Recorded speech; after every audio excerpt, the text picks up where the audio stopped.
One day more, maybe 2. Standing around on the beach had been pleasant enough for Miria at first, but she was chomping at the bit to get moving, to get the all-knowing out of her head, to be free of radiation and possessing entities, free to hunt down Mormont, free to hunt down Yongu, free to hunt down whatever madman was responsible for the Gorum. Her flesh was crawling with the need to be active.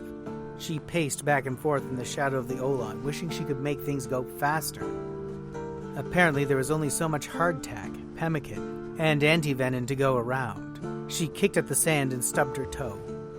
Cursing, she took a breath and cast her eyes out over the water. She reached for the void inside, trying to find calm, trying to find the patience to wait for the supplies. And as if on cue, she saw a small disturbance. Tentacles rise from the water. Her old friend the Psy Squid had returned. It reached out to her with a playful impulse. Tell me about that entity. That? It's a squid, or something like one. It has telepathic abilities. When I crash-landed here, I taught it how to find food on my ship. It's been sort of a friend ever since. It is very irradiated. My ship is probably the greatest ecological disaster this planet has seen since it was colonized. It is going to destroy the planet's ecology if I don't get my hands on the nanotech to fix it. The entity could be useful. We should bring it. And how exactly am I supposed to bring a 40-kilogram squid with me into the jungle? It could be very useful. Okay then. Let me just go see if I can't find an aquarium or something. A few hours later found Miria staggering out of the surf and questioning her own sanity, stumbling under the weight of a bag of leather, oilskin, tar, paper, and wax, heavy with the weight of seawater and a squirming mollusk inside. What in the name of the void am I doing? Well, that was easier than expected, but he weighs a ton.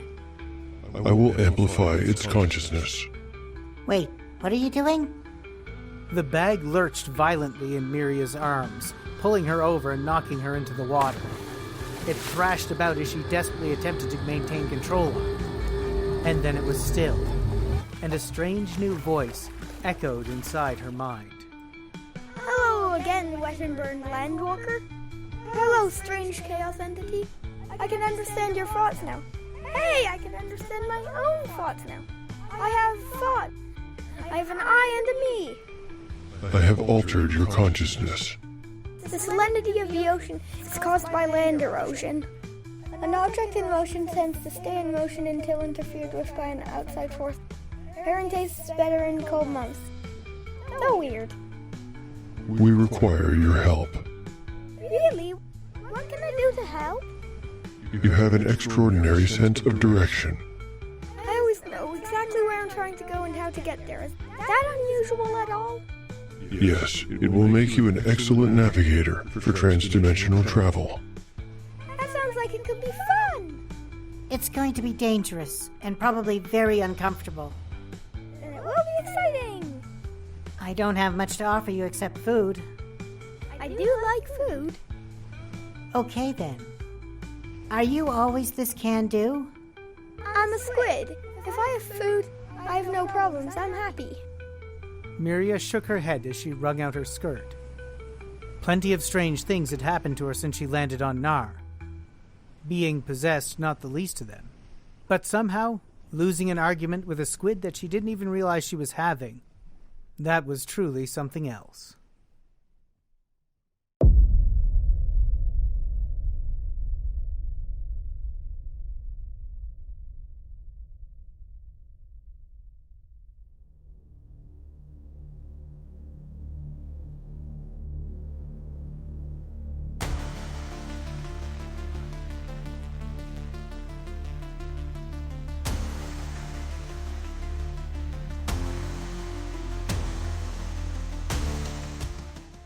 Welcome to Swords Against Madness, an experimental fusion of solo fantasy RPG and storytelling. I'm playing Swords and Wizardry, a modern remake of the original 1974 rules for Dungeons & Dragons, along with a handful of tools for solo role-playing and occasionally bits of other classic role-playing games. I will play the game and then turn it into a psychedelic, gonzo sword and sorcery story for your enjoyment. And along the way, I'll try to keep it PG, or what passed for PG when I was a kid in the 80s. If you didn't see it in Goonies, Gremlins, or Indiana Jones and the Temple of Doom, you won't hear it here. So get comfortable in your studded leather kirtle or your chainmail bikini. Reload your three-bladed sword, and fire up the wizard van. It's time to get weird.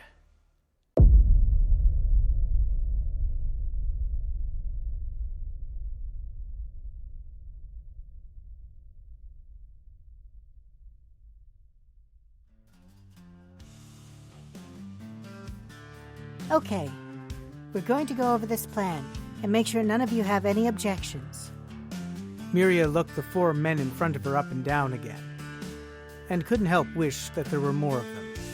Raxon was tall, fit, tanned, a handful of scars and a few tattoos. That weather-beaten look she'd come to understand meant a man who had spent a great deal of time at sea. He had a confident air about him, and he should. A good chunk of this plan was in fact his. Next to him towered Berle. He might as well be two men, he towered so high over everyone. A shaven head and a craggy face with a low brow and a pouting lip. He had arms as thick as tree trunks, and a strangely good-natured, optimistic smile on his face.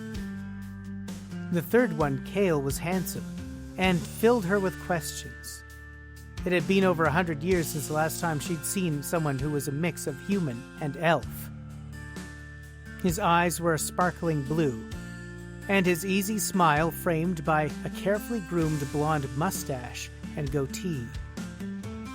Fine chainmail and a long, narrow, basket-hilted sword at his hip spoke to a man who'd been successful in his travels on the ocean. And then there was Haalu, strangely pale for an island man. He didn't look like he had seen much time at sea at all. In fact, he didn't seem like he spent much time under the sun at all. The tattoos that peeked out of his tattered tunic didn't suggest a nautical theme. No, he was definitely very different than the rest. But he carried himself with the ease of a habitual killer. And that's something Miria might need. The object we're looking for is buried somewhere in the jungle, a few miles north of the volcano and south of the shore at the base of the peninsula. I'm afraid I don't know exactly what we're looking for, but I know I'll know it when I see it. I've been told Nar's northern coastline is so treacherous, uneven, and rocky that we won't save any time following the beach. We're better off cutting through the jungle. I have an object that creates enough water that we won't want for it, but I've made sure we're all well supplied with provisions. The weapons the All-Knowing have provided are yours to keep, and I'm leaving an additional weapon for each of you here in the village to make sure that should the Gorum attack, they have weapons that are capable of putting them down. All told, this should be a 3-day trek to our location, a day, maybe 2, to figure out how to make use of the object. After that, I'm hoping we'll be able to just walk straight home with it. Any questions? If you don't know what you are looking for, how are you going to find it? Berle scratched his great head, scowling at Miria. I know where it is. More or less thanks to the All-Knowing. And I know what it does. It's a powerful magic device that should let us travel from plane to plane, so that we can take the All-Knowing home. Things like that are pretty hard to mistake. So we're wandering into the jungle and playing it by ear. Fine by me. Can we just get it over with, please? Miria could identify with Haalu's remarks. Wasn't she just chomping at the bit yesterday? But there was something about him. She scanned him, trying to figure out if there was some emotional kinship with Garland. She got the feeling that there was something far more complex going on. She could feel the All-Knowing do the same. I've made enough stupid mistakes with other people's lives over the last month. I'm not going to keep doing them. I want to make sure we're all clear. We have solid lines of communication, and we understand our roles. I've got no room for lone wolves here. Haalu scowled at the sand at his feet and said nothing. "All right," Edryk said, taking over for Miria. "I've got provisions enough for 2 weeks for each of us in those bundles there. Everybody take one. I also need a few people to split up the tent, some extra rope, some stakes, some mallet, a 10-foot pole, belladonna, the usual. Berle, I'm going to have to ask you to carry the squid." Miria stood aside and reached in to speak to the all-knowing. Okay, what do we think of the new recruits? Mostly acceptable. Those two are entirely interested in defending their community and killing Gorum. That one is also, but is also preoccupied, speculating on your mating habits. The squid is a squid. That one is planning on killing the rest of you. The all-knowing pulled her eyes to Haalu. What? Why? His thoughts dwell on an entity he calls the Master. I cannot get details. He is scattered, anxious. His feelings toward the Master, a mix of awe, terror, revulsion, and worship. There is much trauma. He will kill you for the Master and steal the weapons I have infused. Then he has information we need. I best not give the game away. Can you keep in touch with his mind and warn me if he tries anything? Yes.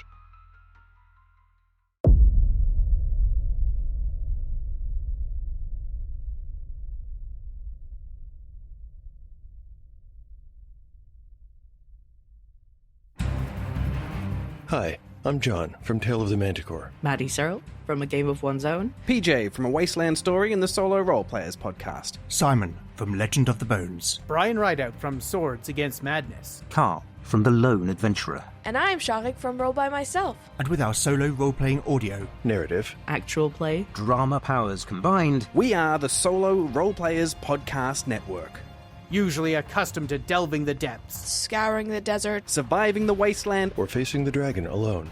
This time, we have teamed up to bring you a curated collection of the best, highest quality, most dramatic, and diciest solo roleplay podcasts in the world. There are dozens of us. So if you're looking for your next solo role-playing adventure, roll over to soloroleplayersnetwork.com. Sample and subscribe to something that takes your fancy. And discover your new favorite solo role-playing podcast. See you there.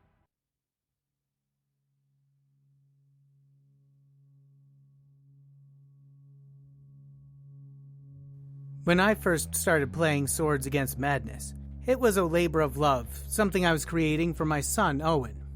He has occasionally eavesdropped on Tale of the Manticore while I've been listening to it, and really enjoys it, even though he's not supposed to listen to a good many of the episodes. And he was my audience when I played the first couple of sessions. While this is most definitely primarily a solo activity, he has once in a while insisted on jumping in and taking the role of a dungeon master, just for a minute or two to introduce something truly wild. The Psy Squid. Miria's very unusual set of inventory items, and a few nuances have been his suggestion. Honestly, this story wouldn't be nearly so weird if I hadn't let him occasionally take the reins when I was rolling up treasure or trying to plan out an encounter. And now that I've had a couple of guest voice actors, he desperately wanted to have a voice on the show, and so he persuaded me that the Psy Squid needed to become a member of the party, just so that he could have a semi-regular voice role. But how was I going to get the squid to be helpful in the group? With the decanter of endless water, at least I wouldn't have to worry about him suffocating. But where do we go from there? It's been a bigger stumper than anything that Mythic has thrown my way. But as this campaign seems like it's gearing up to be transplanar, at least for a while, I've started revisiting some of my favorite sources on planar adventures. One of them that has inspired at least a couple of full campaigns for me is the Planar Handbook. This lesser-known gem of the 3.5 era includes races, prestige classes, equipment, and feats designed to make the planes accessible at low levels. It is also flush with adventure locations, hooks, and monsters that were meant to let low-level characters enjoy planar travel as much as high-level characters. That book had one absolute must-have item: the Planar Compass. Like Jack Sparrow's magic compass, the The planar compass always points to the location you want to get to, by the quickest route possible. That means that if you're trying to get to a place on another plane of existence, it points you to the portal that will give you the quickest path to that destination. Of course, it doesn't guarantee that you're taking even remotely the safest route, or the easiest, just the quickest. It also has a small chance of failure, working on about the same probabilities as a teleport spell. The better you know the location you're trying to reach, the more likely it will steer you true. Well, I didn't just want to hand Miria a magic item, but what if that became the Psy Squid's function? What if it could have a psychic power that would allow it to serve as a navigator? After all, migratory squids seem to know exactly where they're going no matter where in the ocean they are. And so I now have an 80-pound Humboldt squid that can serve as a planar compass for the party. It needs to be kept immersed in salt water and fed, making it a very inconvenient navigation apparatus, but then that's comedy gold, isn't it? As for the rest of them, I rolled a d6 to determine how many volunteers Miria would get, given the poor results she's had trying to negotiate with the community, and got 3. I randomly rolled up Raxon, Berle, and Kale. Those first 2 are fighters equipped with ringmail, shields, one carries an axe and the other a sword. Raxon has all-around good stats, while Berle has a 10 in strength, a 10 in wisdom, a 12 in constitution, and 7 and 8s in all of his other stats. Kale is a highly charismatic half-elf. With tied strength and intelligence at 15, I decided to make him a fighter magic user. He also rolled exceptionally well on the gold, letting him come into the game wearing a suit of chainmail and carrying both a rapier, a decent shield, and a crossbow. By way of confession, I should say that these aren't the original NPCs I rolled for this job. Way back in October, I rolled up a totally different set of NPCs to take Miria out into the jungle. Unfortunately, between then and the recording of this episode, I had to move house. And I lost one of the notebooks that I keep Swords Against Madness material in. I waited months for that book to show up to no avail. Eventually, I had to get back to playing, so I decided to bite the bullet and roll up a new set of PCs. So I rolled up Raxon, Berle, and Kale, and played through several adventures with them. I converted those notes into the bullet point format I use when I'm improvising this podcast. And wouldn't you know, the day after I did that, I finally found those character sheets. So I have a handful of other player characters from the island of Nar ready to rock and roll when Miria does her next recruiting drive, which hopefully will be a little longer than the last one. Finally, there's Haalu. Now, Haalu I wanted to make a danger and a challenge, and so I've created a 3rd level fighter. Haalu doesn't have particularly impressive stats, he's not particularly powerful, and he doesn't have any special weapons. But just being 3rd level means he is an existential threat to the party. A 3rd level fighter in swords and wizardry is perfectly capable of dispatching 3 low-level characters in a single round. When he joined, I gave him a saving throw to see if he could hide his intentions from the all-knowing.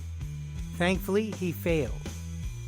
So now Miria knows she's got a time bomb in the party. Now I've just got to wait till she has the right opportunity to act on it.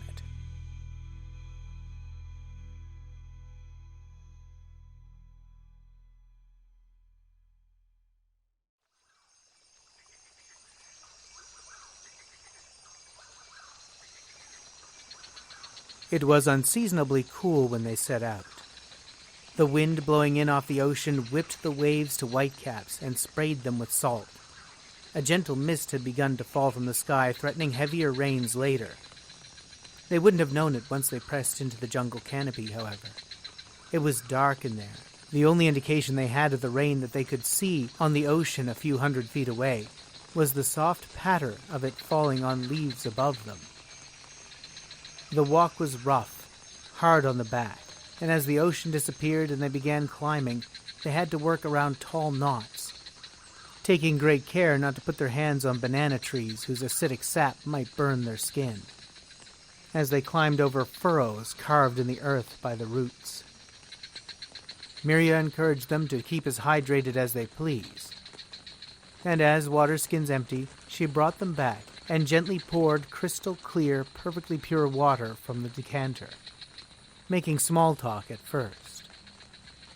She waited for the third time that Raxon rejoined her for a refill to speak her mind. What do you know about Haalu? Not a lot. Why do you ask? I need to know who he is. Haalu's a South Islander. Nar used to have 2 villages. The smaller village was wiped out by a plague ages ago. I'm not sure of his people. He doesn't speak of them. He was too old to go into the care of the order or the church like Olan was. I seem to recall when the church was having prayer services that his name was among those we prayed for when they were sick. But that was a long time ago, and I could be mistaken. Why are you asking me this? Did he say something to you? The all-knowing, it looked into his mind. It sees him as working for some being called the Master. And I get the impression that the Master is behind some of the Gorham attacks. I also know he intends to murder us tonight. We need to know what he knows. Can I rely on you to help me capture him when he makes a move? Raxon considered her carefully for a moment, scowling. Miria didn't need the All-Knowing's help to figure out what he was thinking. Is this who Miria was? A backbiter, planning betrayal at every turn? Is that why so many people have died in connection with her? She made long, hard eye contact, letting him scan her face all he wanted. At last, satisfied, he nodded. All right, I'll talk to Berle. Hours passed as they moved higher and deeper into the jungle. The air was thick, close, and heady. It felt like the jungle itself was trying to slowly suffocate you. A constant serenade of frogs and exotic birds met their ears, making it feel like it would be impossible for them to spot danger as it came. On that count at least, Miria was very wrong. When danger finally appeared, the first thing they noticed was that the birds gently faded away until there were none to be heard anywhere nearby. Then came the light, pulsing, gentle, iridescent, changing from blues to purples to greens, rippling across the tree trunks like sunshine off of water. The light had a way of creeping into their eyes, slithering up the optic nerve and settling in the brain, pulling them ever closer to the source. Then they saw it through the trees at long last. A moth with a wingspan as broad as a hut, luminous and impossibly beautiful. Its inner light sparkled off of shimmering silver spiderwebs that held it fast between 2 trees. The webs were everywhere, creating a dome of shining silver over a glade. Then another glowing wing fell from somewhere higher up, and it drew the eyes up to where a trio of spiders were draining the last juices out of another one of the giant moths. Easily the size of ponies, the spiders themselves seemed strangely beautiful. Their naturally white carapace, speckled with dark blue and silver, caught the light from the butterflies' wings and made them seem ethereal, strangely beautiful. A beauty that quickly turned to a horror when their cephalothoraxes ended with human-like faces who were sinking fangs over and over again into the dead moth and sucking away its juices. The ugly faces at the end of the shimmering spiders was enough to break the spell for Kale, Edryk, and Miria, allowing them to grab Haalu, Raxon, and Berle before they wandered any closer. Quietly, they pulled back away from the alien scene. They were still a few paces away when one of the heads snapped up. Sisters, do you hear something?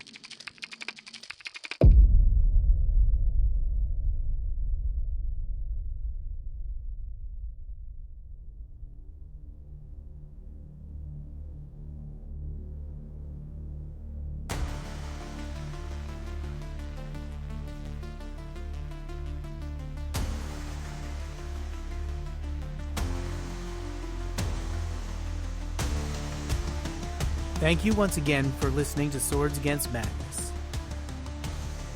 Swords Against Madness is played using swords and wizardry, along with the Mythic Game Master emulator, and tools borrowed from other role-playing games such as Traveller. It is written, played, and GM'd by Brian Rideout. Audio mastering and production is done by Stormhead Productions. All sound effects in this episode are courtesy of Pixabay. I have generated all the music in this episode with the Suno AI at suno.com, where you can find me under the username Donut Elemental. I feel extremely blessed this episode to have John Cohen reprising his role as the All-Knowing. Tale of the Manticore is one of the finest podcasts in the solo actual play RPG sphere, and he's the giant whose shoulders I stand on. Also in this episode is my son Owen Rideout, who plays the Psy Squid. Owen has his own podcast too, The Boy in the Submarine. Adventures in marine biology, written for kids by a kid. Berle in this episode is voiced by Coop the GM of Echoes of Eschaton, an amazing solo RPG podcast set in a post-apocalyptic primal punk setting, using the Degenesis role-playing game. Want to get in touch?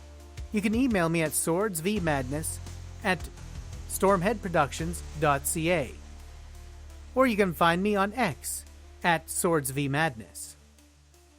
My show notes include maps, monsters, character sheets, and more related to the campaign. You can find it at swordsvmadness.stormheadproductions.ca.